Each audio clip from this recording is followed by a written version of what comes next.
नमस्कार दोस्तों, आप देख रहे हैं अनुभवी आंखें न्यूज और मैं हूं आपके साथ संतोष गुप्ता। आइए देखते हैं दिल्ली की ये खास बड़ी खबर। हाथरस कांड में कई तरह के पेच सामने आ रहे हैं। आपको बता दें कि जहां पीड़िता के साथ जो दरिंदगी हुई और उसके बाद उनकी मौत और फिर पुलिस द्वारा आधी रात को आनन फानन में परिवार की सहमति और उनकी मौजूदगी के बगैर जलाने का जो आरोप लग रहा है वह बेहद गंभीर है। पुलिस मीडिया को परिवार तक नहीं पहुंचने दे रही है। लॉ एंड ऑर्डर मीडिया से खराब नहीं हो सकती और लॉ एंड ऑर्डर को मेंटेन करने के लिए आप मीडिया को नहीं रोक सकते। अगर इस लोकतंत्र में चौथा स्तंभ प्रेस की आज़ादी को छीन लिया जाए तो निश्चित रूप से देश एक ऐसी हिटलर शाही दौर से गुजरने लगा है जहां सब कुछ शासन और प्रशासन ही तय करेगा। आपको बता दें कि हाथरस कांड में जो कुछ हो रहा है वह कई सवालों को खड़े करता है। आखिरकार मीडिया को परिजनों से क्यों नहीं मिलने दिया जा रहा? आखिरकार परिजनों को उनके ही घरों में क्यों कैद कर दिया जा रहा है? आखिरकार एक कानून के जानकार वकीलों को उनसे मिलने क्यों नहीं दिया जा रहा? पूरा तंत्र घेराबंदी कर मीडिया से, कानून के जानकारों से उन्हें छुपा क्यों रही है? परिजन साफ शब्दों में कह रहे हैं कि डीएम साहब उन्हें धमका रहे हैं। यहाँ तक कि आरोप लग गया कि उनके ताऊ के सीने पर यानी छाती पर लात मारी गई है जिनसे वे बेहोश हो गए थे। बहरहाल हम इसकी पुष्टि तो नहीं करते, लेकिन सवाल उठता है कि यह सब क्यों? निरंतर प्रशासन के मौजूदगी में सरकार की क्या मंशा है, यह तो मीडिया उजागर करने के लिए परिजनों से जब मिलेगा तभी कुछ सामने आएगा। लेकिन इस बात को देखते हुए तमाम पक्ष विपक्ष के लोग सड़कों पर जरूर उतर आए हैं और तमाम आम लोग भी सड़कों पर उतर आए हैं। बता दें, गांधी जब जा रहे थे पीड़िता से मिलने तो उन्हें नोएडा के रास्ते रोक दिया गया। इस धक्का मुक्की में आप देख सकते हैं इस वीडियो में कि वो किस तरह गिर पड़े थे। इसके अलावा कई लोगों ने गंभीर आरोप लगाए हैं। आपको बता दें कि दिल्ली में भी खूब गूंजा जंतर मंतर पर हाथरस कांड की आवाज़, इंसाफ की मांग हुई। आज़ाद ने साफ शब्दों में कहा, जब तक इस्तीफा नहीं देगा सीएम तब तक हाथरस बलात्कार पीड़िता को जब तक न्याय नहीं मिलती वे अपनी आवाज़ बुलंद रखेंगे। भीम आर्मी के प्रमुख चंद्रशेखर आज़ाद ने साफ तौर पर कहा कि मुख्यमंत्री योगी आदित्यनाथ अपने पद से इस्तीफा दे दे।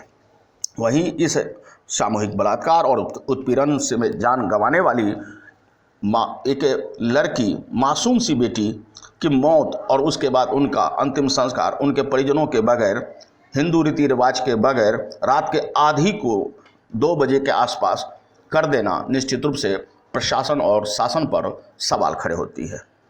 हाथरस में इस तरह की घटना से लोग स्तब्ध हैं। लगभग गांव ही एक किले के तौर पर तब्दील है और उसकी घेराबंदी कर रही है वहां की पुलिस। इस मामले में कोर्ट भी संदिग्ध और मामले की गंभीरता को समझते हुए खुद संज्ञान ले ली है। हाई कोर्ट ने एडीजी, डीजीपी, एसपी और डीएम को 12 तारीख को तलब कर लिया है। तो वहीं योगी आदित्यनाथ की सरकार ने भी इस पर तत्काल ही कार्रवाई करते हुए कई पुलिस अधिकारियों को सस्पेंड कर दिया है, जिनमें एसपी भी शामिल है। बहरहाल इंडिया गेट पर भी खूब लोग आवाज़ बुलंद किए। हमारे संवाददाता विवेक कुमार और हमारे दिल्ली ब्यूरो चीफ प्रभाष चंद्र शर्मा ने भी जंतर मंतर पर जाकर लोगों से जानने की कोशिश की कि आखिर यह पीड़ा क्यों। देखिए इस खास रिपोर्ट को। मेरा नाम पूजा शर्मा इंदरपुरी नगर से हूँ। आज मैं अपनी बहन मनीषा के लिए न्याय मांगने आई हूँ। योगी सरकार शर्म करो, इस्तीफा दो, इस्तीफा दो। आज वो भी किसी की बहन से, किसी की बेटी थी, उसके साथ जो हुआ है गलत हुआ है। कल को वो चीज हमारे साथ भी होगी, देश की बेटियों के साथ होगी। योगी सरकार को सोचना चाहिए, उसे इस्तीफा देना चाहिए, नहीं तो उसके जितने भी हथियार हैं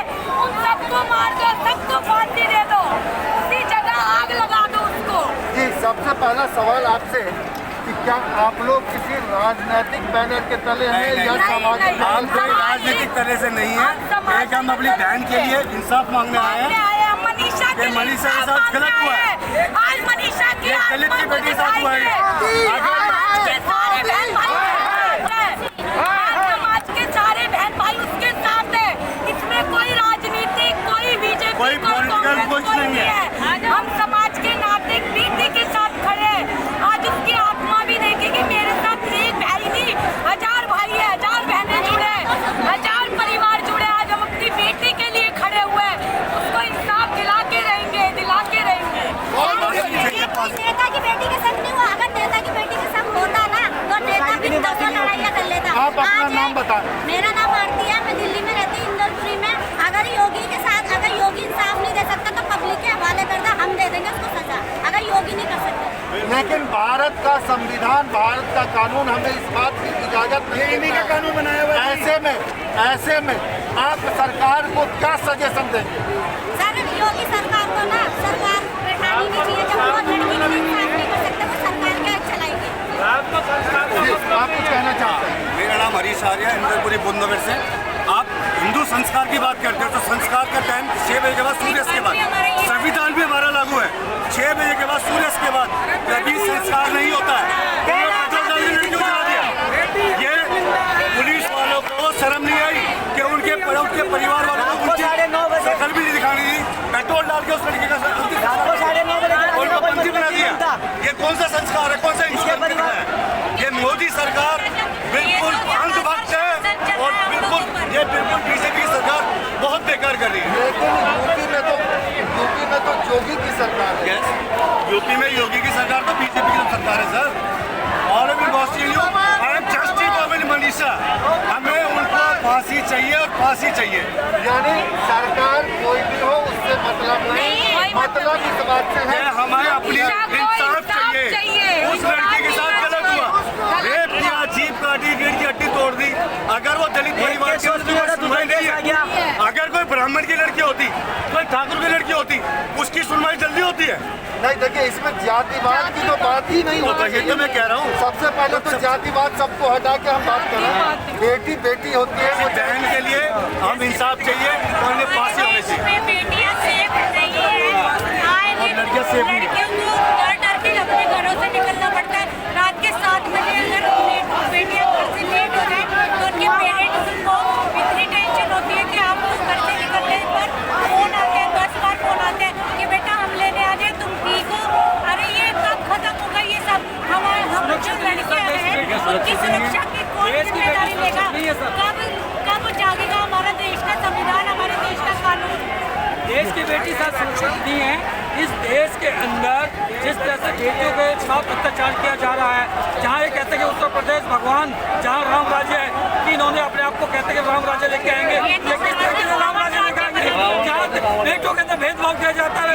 एक दलित की बेटी है, देश की बेटी है सर, उसके साथ हिंदू रीति रिवाज के साथ जो अंतिम संस्कार होना चाहिए था वो डाल करके एक पेट्रोल डाल करके उसको जला दिया गया है। उसके जो परिचयों से नाम मिला के आज एक अंतिम संस्कार की प्रक्रिया होती है। अंतिम संस्कार की प्रक्रिया हम इसकी बहुत भर्त्सना करते हैं।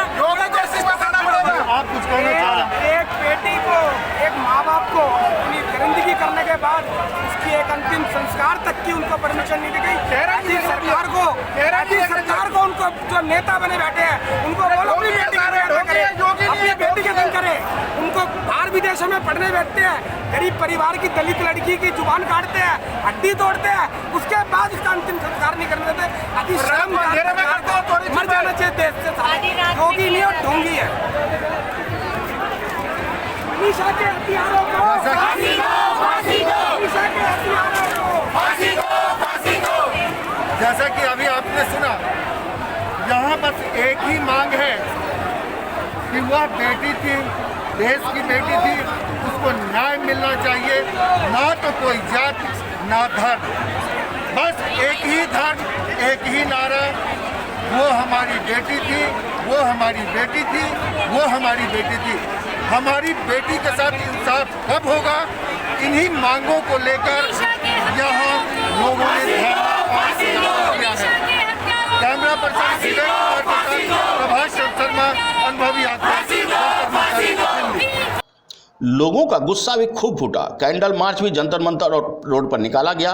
दिल्ली मेट्रो ने तो जंतर मंतर, राजीव चौक और पटेल चौक के सारे गेट ही बंद कर दिए। सीताराम येचुरी जी, डी राजा, चंद्रशेखर आजाद, जिग्नेश मेवानी, स्वरा भास्कर, कन्हैया कुमार भी जंतर मंतर आ पहुंचे। DU के, JNU के, MUD और जामिया के स्टूडेंट्स, रमेश, SFI और आयशा के मेंबर भी वहां पहुंचे। सब ने एक स्वर में आवाज दी कि पीड़िता को न्याय मिले। इधर शासन में योगी आदित्यनाथ भी न्याय दिलाने की बात कहते हैं, लेकिन इन सब के बीच जो सबसे बड़ा सवाल उभरता है कि पुलिस प्रशासन द्वारा मीडिया को परिजन और उन पीड़ितों से मिलने से क्यों रोका जा रहा है। आखिर क्या छुपाया जा रहा है? क्या सच है जिसे छुपाया जा रहा है? किससे सरकार को डर है और यह इतनी बड़ी घेराबंदी क्यों? हाथरस से राम खिलाड़ी शर्मा और दिल्ली से विवेक के साथ प्रभाष चंद्र शर्मा की रिपोर्ट। अगर आपने अब तक हमारा चैनल सब्सक्राइब नहीं किया है तो सब्सक्राइब करें और बेल आइकन अवश्य दबाएं ताकि खबरों का नोटिफिकेशन आपको मिलता रहे।